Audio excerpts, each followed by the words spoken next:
Yo, what's up, dude and dudettes? In our last how-to video I showed you how to make some stencils like this. Like, showed you the basic steps on how to end up with something like that.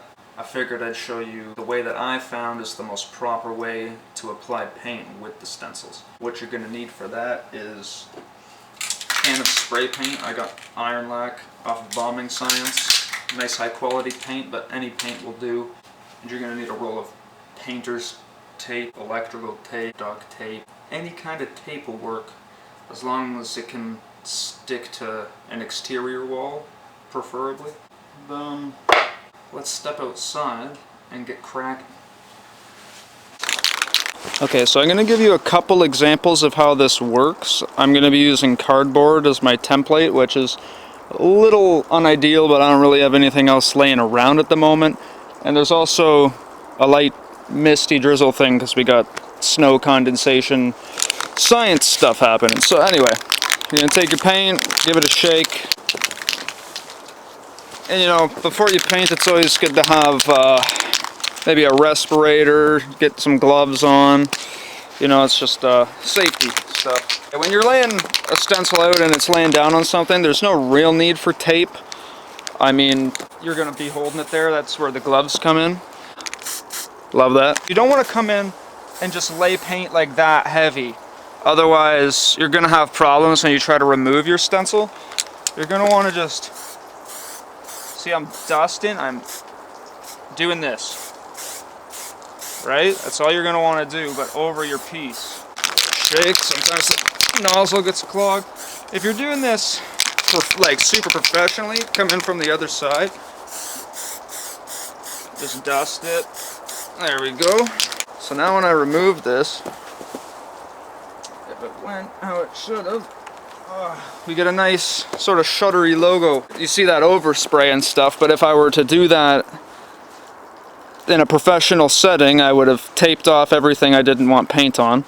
Now, when you're working on a wall surface like this is when you maybe want to take your tape. This is absolutely impossible with gloves on. And take your tape. You just need a couple pieces. And personally, I like spraying at a wall better. I find the end product is nicer. Right across the top with it. And stick it to your wall. Make sure it's nice and flat, right?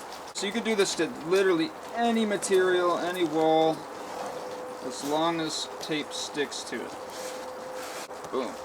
We got some elevated parts to our picture, but that's okay, you'll see. And again, what you don't want to do is come in heavy like that. Just give it a second. You see that? That'll ruin your stencil real quickly. So, on a wall, this was the wild.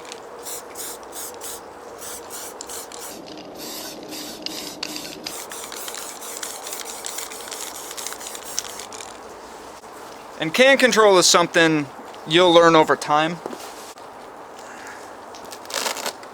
Remove that and boom, we got a nice little rat.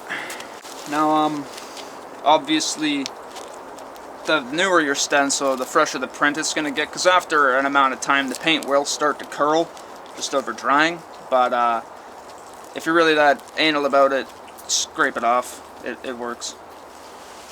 And just getting back to the whole topic on can control and stuff, there are certain cans that use different caps, and each cap does a different thing, just like there are high pressure and low pressure paint cans. You really have to know your tool like as much as you're skilled with it. Otherwise, you're gonna run into hiccups and problems and headaches, but with practice, you can use any tool and come out with a good result. It is totally possible. I know this video's pretty short, pretty basic, but I hope those small tips help you with your stencils and get them coming out cleaner in the street, because that's what we like to see.